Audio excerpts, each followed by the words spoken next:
Hello, ladies and jelly spoons. Welcome to 24K Movies, TV shows, and video game reviews. We are jumping into the zombie genre, and I just did my 5 top zombie movies. When it comes to 5 top zombie shows, I'm going to tell you guys whether or not they're either gold, platinum, or rusted metal and horrible nickel, maybe even copper. When it comes to zombie TV shows, there are fewer rather than the most, and that's pretty bad because we always want our new zombie TV shows. We want to jump into something amazing.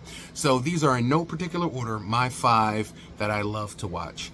Now, number 1 is The Walking Dead. The Walking Dead is a great TV series. I would say later on in the seasons they lost me. I would say anything after season 5, 6, 7, I would say around 7. You kind of lost me. I watched it until the end, but I preferred the first few seasons of Fear the Walking Dead over The Walking Dead after season 7.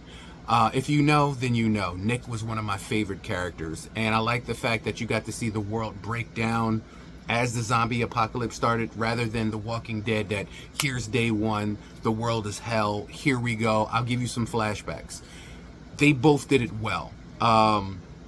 Having said that, I had some of my favorite characters leave the show and exit the show, and just killing characters for the sake of killing characters I think was a stupid idea, and after a certain point I don't know how you can lose a number 1 show, but you did. So that would be my number 1. Number 2, I would have to say, is All of Us Are Dead. All of Us Are Dead is along the lines of Train to Busan. If you have not seen All of Us Are Dead, I don't know what you're doing with your life as a zombie aficionado.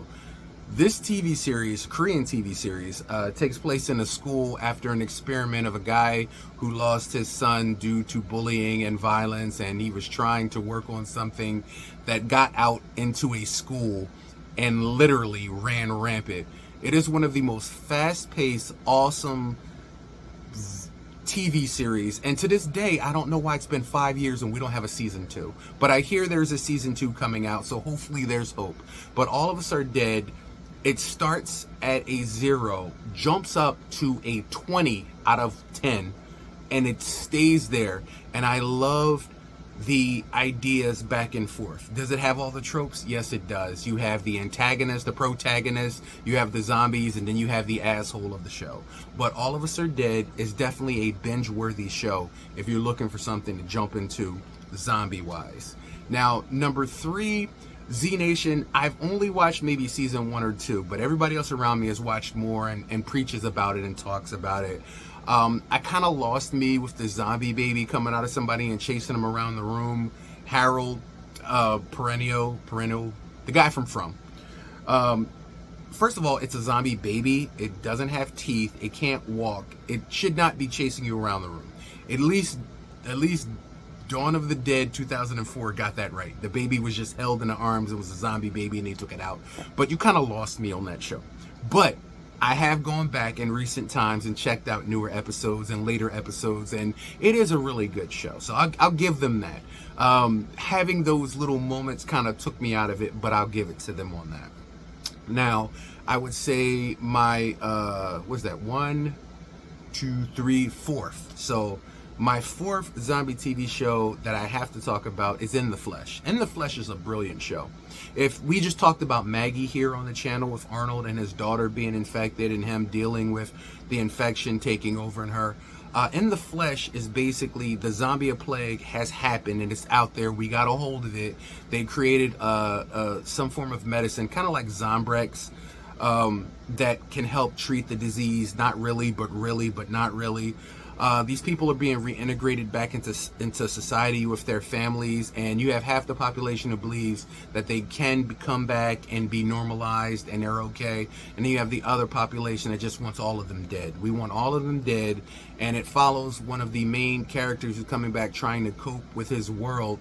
He has flashbacks of what he did as a zombie, what he's going through, and what he is now, and it's brilliantly written.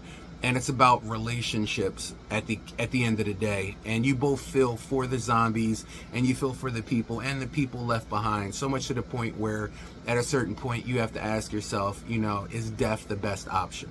So In the Flesh is definitely an amazing TV series. As it got later on, it kind of lost me, but I will say it's one of the most amazing TV series when it comes to the zombie genre. Now the last one, fewer and far between known. I don't know if a lot of people watched it. It's called Black Summer. I believe it's Netflix. I believe it came out on Netflix. Netflix. Yeah, Netflix. Yeah. Black Summer is a show that starts at a 20, raises it to a 40, drops down to a 10, and then jumps back to 1,000. It pulls no punches. If you were looking for a show that literally just runs through the door and just gives you how it would be in a zombie apocalypse, you can play the games. The games will make you realize whether or not you're going to survive, or whether or not you're just chicken, you're fried chicken in the first 5 minutes. But Black Summer illustrates just how many of us would not survive if the zombie apocalypse was real. Brilliant show. I did like everything that they did. It was few moments where I was taken back, where some things I thought was pretty stupid, but on the main part, I will give them all the credit. And those are my 5 shows. Those are my 5 shows that I would run to if I need my zombie feelings definitely fulfilled and I want to dive into a show to watch. So, what are your favorite shows? Let me know. Go down in the comments. Ladies and gentlemen, ladies and jelly spoons, I am the Game Ninja, and this is 24K. I will see you guys next time.